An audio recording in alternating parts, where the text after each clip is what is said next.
Empezamos viendo en el video anterior las principales ideas de de la llamada escuela clásica y también del positivismo criminológico. Vamos a continuar con algunas otras ideas dentro de la criminología. Aclaro previamente que el positivismo criminológico no debe confundirse con el positivismo jurídico, que nace aproximadamente en la misma época, pero en Alemania, y, y va a ser la base de lo que posteriormente se desarrolla como la dogmática jurídica, especialmente la dogmática jurídico-penal, teniendo como principales referentes a Winding y a von List en Alemania. Estos autores partían de la idea de que el estudio del objeto central de investigación en el ámbito del derecho penal debía ser la norma positiva, el derecho positivo. De ahí la idea de que se trata de dogmas. Vamos a ver otras corrientes criminológicas, siempre siendo referencia a las ideas centrales. Y como habíamos señalado, la criminología es una ciencia o un saber multidisciplinario, lo cual significa fue abordada desde distintas ópticas, desde distintas explicaciones, desde distintas ciencias. De alguna manera la idea de Lombroso y el positivismo criminológico partían de la medicina, de la biología. Ahora vamos a concentrarnos en la sociología y vamos a ver que también desde la sociología se ha tratado de dar distintas explicaciones a la cuestión criminal. La primera de ellas seguramente es la obra de Durkheim, Émile Durkheim, en Francia, que en su obra Las reglas del método sociológico, pensemos, esto es en el año 1895, 20 años después aproximadamente de la obra de Lombroso, aunque el positivismo siguió durante muchos años siendo la explicación por excelencia desde el punto de vista científico de la cuestión criminal en todo el mundo prácticamente, pero ya empezaban a llamar la atención desde la sociología algunos pensadores que pretendían también explicar o dar algunas ideas sobre la cuestión criminal. Entonces, Durkheim, que en distintas obras se refiere a la cuestión criminal, pero particularmente en las reglas del método sociológico, en el capítulo 3, viene a dar una explicación o a exponer una idea sobre la cuestión criminal que llamaba mucho la atención. Comparaba la sociedad con un organismo y entonces decía Durkheim que la existencia de crimen dentro de la sociedad no es patológico, es decir, comparando lo normal y lo patológico, él decía, la existencia de crimen en la sociedad es algo normal. Es normal que exista crimen en la sociedad. Eso en principio no debería alarmarnos, preocuparnos. Y además, vamos a ver, según su explicación, esa existencia del crimen tiene una función social. Ahora bien, es normal la existencia de crimen, decía Durkheim, siempre que no se trate de aumentos considerables en las estadísticas criminales. Es normal que exista el crimen porque en toda sociedad que tiene valores, que se pone de acuerdo sobre el valor de las conductas humanas, algunas de esas conductas se van a considerar disvaliosas y algunas en particular gravemente disvaliosas, y esas son las conductas que consideramos delito en la sociedad. Así como muchos años antes se pensaba solamente en delitos crueles, homicidios crueles, lesiones, torturas, violaciones, etc., y se reaccionaba o se pretendía reaccionar en contra de esas conductas, pero no se pensaba en delitos como, por ejemplo, delitos contra el medio ambiente, incumplimiento de los deberes de asistencia familiar, impedimento de contacto, invasiones a la privacidad, es decir, conductas que hoy consideramos delictivas y que antes no. Lo que quiere decir esta idea de Durkheim es que el crimen va mutando en la sociedad, el concepto de crimen va mutando en la sociedad. Entonces, es imposible, decía él, pensar en una sociedad sin crimen. Incluso en una sociedad de santos, si imaginamos que todos fuéramos santos en la sociedad, existirían algún grupo de conductas que van a pasar a ser consideradas indeseadas, negativas para la convivencia social, y esas conductas van a ser definidas como delitos, van a ser señaladas como como delitos y tal vez se proponga para ellas algún tipo de sanción. Entonces, no es algo patológico la existencia de crimen, siempre que se trate de una cierta cantidad de crimen dentro del margen de lo que consideraba normal. Y por el contrario, ese crimen, la existencia del delito en la sociedad, provoca o lleva a algo positivo. La función social del crimen, como decía Durkheim, es hacer más fuertes los lazos sociales, porque en la medida en que los miembros de la sociedad reaccionan cada vez que se comete un delito, pidiendo justicia, pidiendo que sea sometido a una determinada sanción, etc., lo que se está haciendo es fortalecer esos vínculos sociales. Es una explicación que daba Durkheim hace muchos años sobre la cuestión criminal, muy diferente a lo que se había pensado. Tal vez muchos ni siquiera al día de hoy lo habían pensado así, pero es curioso cómo desde la sociología está tratando de mostrar la cuestión criminal de una manera, claro, totalmente diferente a la explicación del Lombroso, que estaba buscando las causas y las posibles soluciones para lo que él consideraba una conducta criminal. Bien, de alguna forma el crimen en el concepto de Durkheim venía a ser como una anticipación de la moral venidera, de la moral del futuro. ¿Por qué? Porque esa mutación que se produce en la conducta de la sociedad llevaba a que se vaya cambiando la idea o la concepción del delito. La sociología también va a seguir dominando el discurso de la criminología, incluso mucho después que Durkheim, sobre todo en los Estados Unidos. La sociología norteamericana tuvo una gran influencia en la criminología. Podemos decir que dominó el discurso criminal, así como lo hizo Lombroso en los primeros años del siglo XX. La sociología norteamericana lo iba a hacer en la década del 60, 70 del siglo pasado. Hay distintas explicaciones o distintas perspectivas de la cuestión criminal en la sociología norteamericana. Vamos a ver por lo menos brevemente alguna de ellas. Por ejemplo, las teorías del control o las llamadas teorías del control dentro de la sociología norteamericana trataban de explicar la cuestión criminal desde la falta de educación o de la falta de responsabilidad de las familias, de los núcleos sociales primitivos, ¿no? La teoría de la asociación diferencial, que pretendía explicar la cuestión criminal buscando su razón de ser en el ámbito social de desarrollo de las personas a las que se consideraba delincuentes. Son delincuentes porque se crían en un barrio donde hay delincuentes. En resumen, permítanme explicarlo rápidamente de esa forma. Las teorías del conflicto, que trataban de fundamentar o de explicar la cuestión criminal desde la idea del individualismo. Cada uno busca lo que más le conviene a sí mismo, y ese es el problema. Eso es lo que genera conflicto y que lleva a la cuestión criminal.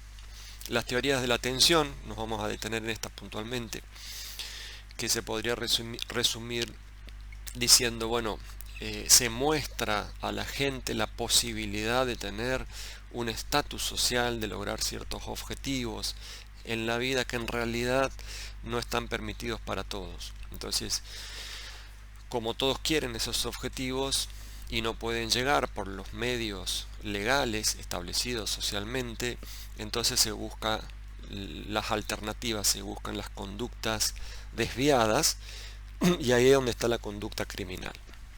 Bien, vamos a ver especialmente la tesis de Robert Merton, que precisamente habla dentro de estas teorías de la atención. Robert Merton escribió también numerosas obras, pero la que nos interesa en particular en este momento, del año 1949, se llama Teoría y Estructuras Sociales, especialmente en el capítulo cuarto, Estructura Social y Anomia. Robert Merton hace esta explicación de lo que sería la cuestión criminal. Primero aclaremos, en la concepción de Merton hay dos conceptos esenciales para entender la cuestión criminal, que son las metas sociales, las metas de la sociedad, y las reglas. ¿Qué significan las metas? Son los objetivos, los propósitos aceptados por la mayor parte de la sociedad como objetivos o propósitos legítimos en la vida, en sociedad. Son, en resumen, las cosas por las que vale la pena esforzarse. Por ejemplo, quien quiere tener una buena situación económica, quien quiere ser un profesional y recibirse de abogado, de médico, etcétera. Esas son las metas que justifican un esfuerzo en la vida social. Por otro lado tenemos las reglas, decía Merton, y esas reglas son las formas admisibles, los modos admisibles de alcanzar aquellas metas.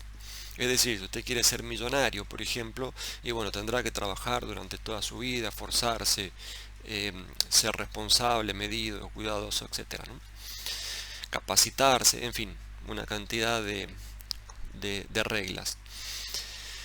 ¿Qué ocurre entre estas metas y estas reglas? Lo que ocurre es que no todos están dispuestos a cumplir rigurosamente las reglas tal como están impuestas en la sociedad para alcanzar esos objetivos.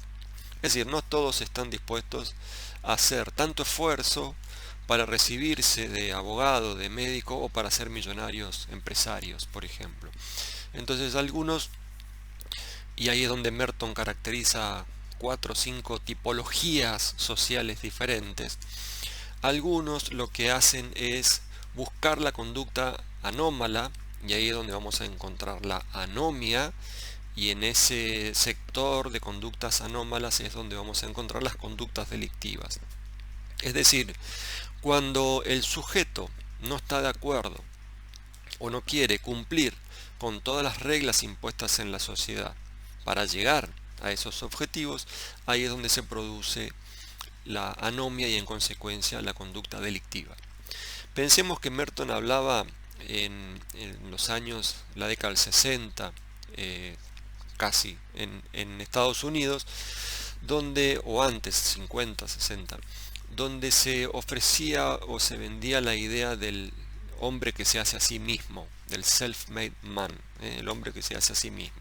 La idea de que cualquier persona que llegara a Estados Unidos y se esforzaba y era constante, podía obtener la recompensa de lograr ser un profesional, tener un buen trabajo, tener éxito, la familia, etcétera, etcétera.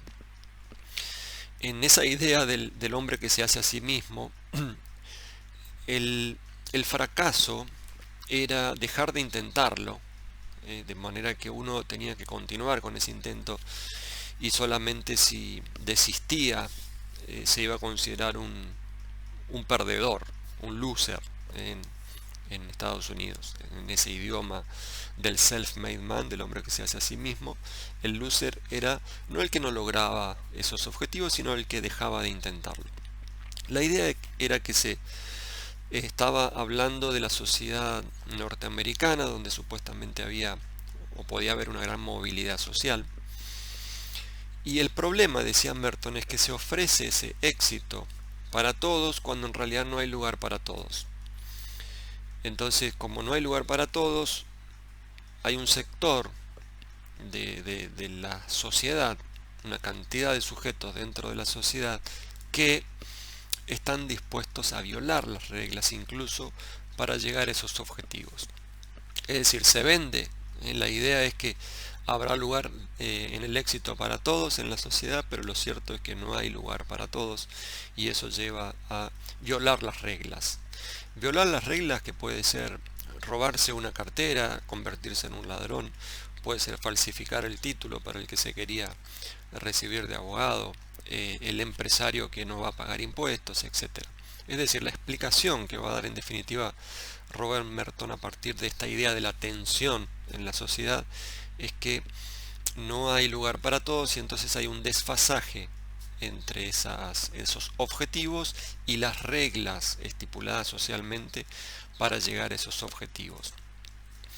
Él habla de modalidades de adaptación social, y ahí menciona la conformidad. La conformidad sería sujeto, el personaje que está de acuerdo con los objetivos y está de acuerdo con las reglas y sigue rigurosamente esas reglas. En ese no hay problema de delitos porque ese se va a portar siempre bien. La innovación, en la innovación ahí es donde está la cuestión criminal. El innovador es el que está de acuerdo con los objetivos, pero no está de acuerdo con las reglas, no está dispuesto a seguir rigurosamente todos esos pasos sofisticados y complejos para llegar a esos objetivos, entonces busca el camino más corto y ese camino más corto es el camino criminal. Después menciona como tipología también al ritualismo. El ritualista sería el que no está de acuerdo con los objetivos, pero sigue rigurosamente sí las reglas. El retraimiento y la rebelión, que serían personajes que no están de acuerdo y que quieren cambiar todo en la sociedad. Lo ejemplifica precisamente él en aquellos tiempos con el hippie. Bien, esa explicación que da Robert Merton con respecto a la cuestión criminal es otra forma diferente de interpretar o de pensar en la cuestión criminal. Fíjense que seguimos pensando o sigue pensando la sociología norteamericana todavía en la década del 50 aproximadamente, sigue pensando en la cuestión criminal, en la criminología, desde el punto de vista de la llamada etiología criminal, es decir, se trata de buscar las causas del crimen. No se trata todavía de pensar, cuestionar el sistema penal, la forma en que se ejerce el sistema penal, sino que todavía se está buscando en la criminología cuáles son las causas, se trata de explicar cuáles son las causas y a partir de ahí pensar en posibles soluciones a esa cuestión criminal. También en Estados Unidos merece destacarse, especialmente mencionar otras propuestas, como por ejemplo la de Sutherland, Edwin Sutherland, así se escribe. En el año 1949, Sutherland escribió un libro muy importante para la criminología que se llamó El delito de cuello blanco. ¿Qué decía básicamente Sutherland? También partiendo desde la sociología, básicamente, habla de la cuestión criminal y dice, critica la idea previa de la desorganización social, es decir, que el crimen es producto de la desorganización social. Él dice que en realidad es producto de la organización social diferenciada. ¿Qué significa esa organización social diferenciada?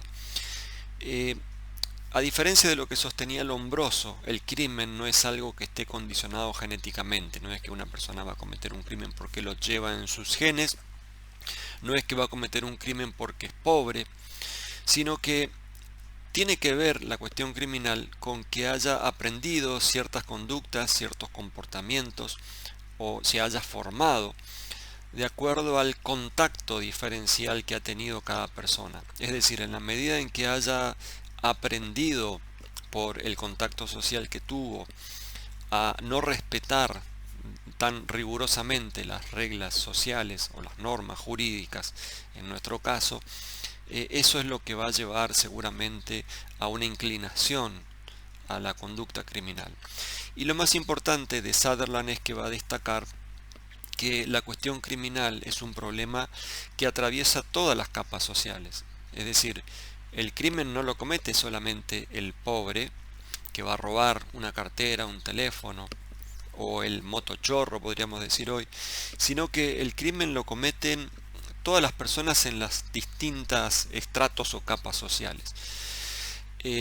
Fundamentalmente, y ahí viene la idea o el nombre del delito de cuello blanco, fundamentalmente las personas que tienen gran capacidad económica cuando cometen una conducta criminal, que claro no es ir a robar una cartera, pero que podría ser una evasión impositiva, una estafa millonaria, un delito desde la administración pública que perjudica considerablemente al Estado. Esos crímenes significan un daño a la sociedad desde el punto de vista económico mucho más grande que miles de hurtos de cartera. Entonces hace comparaciones de números en su obra para demostrar que es mucho más grave en realidad el crimen de estos delincuentes de cuello blanco para la sociedad en general, porque de esa forma, por ejemplo, el Estado deja de percibir una determinada suma de dinero que la podría destinar en educación, salud, etcétera, etcétera. Bien, fue el primero entonces en que hizo centro, puso la atención especialmente en el delito de cuello blanco. También es una explicación desde el punto de vista sociológico. También pensemos que se sigue buscando una explicación, una causa al crimen. También en Estados Unidos hay que mencionar la obra de Howard Becker. El libro se llamó Outsider, es decir, Los extraños, Sociología de la desviación, ese es el subtítulo. Los extraños, Sociología de la desviación. El libro es de fines de los 60, fines de 1960. Y lo que dice Howard Becker en esta obra, fundamentalmente, en resumen, es que el crimen, la desviación, en realidad es una construcción social. Es decir, no es una realidad ontológica. El crimen es algo que se construye socialmente. Y habla en este libro de algo que va a tener mucho impacto en la criminología, que es el proceso de interacción social y la idea del etiquetamiento. Es decir, la interacción social y el etiquetamiento significan que el delincuente se va haciendo de acuerdo a cómo va siendo etiquetado dentro de la sociedad, cómo se ve él, cómo lo ven los demás, y a partir de ahí va a definir sus conductas a futuro en función de ese etiquetamiento. Si lo indican como un pibe chorro, digamos entre comillas, es probable, y se repita esa idea de que es un pibe chorro, es probable que termine creyendo él mismo que debe asumir ese rol, que debe cumplir con el rol que la sociedad espera de él, y que a partir de ahí se comporte de tal manera como un criminal. Es decir, que el crimen, en su explicación, es una construcción social.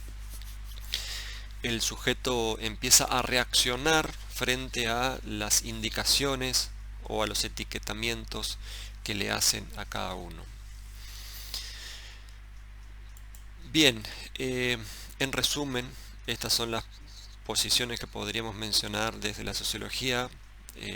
Son muchas más y es mucho más profundo. Cada uno de estos libros tiene mucho más para tratar, estudiar, discutir, pensar, pero como decíamos, obviamente esto es un curso, un estudio del derecho penal, no de la criminología.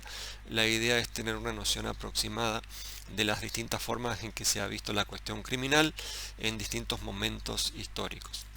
Ya en el próximo video vamos a ver el cambio de paradigma, es decir, vamos a hablar ya de la llamada criminología crítica radical, que significa el cambio en la mentalidad de la criminología. Ya no se va a estudiar más criminología etiológica, causas del crimen, posibles soluciones.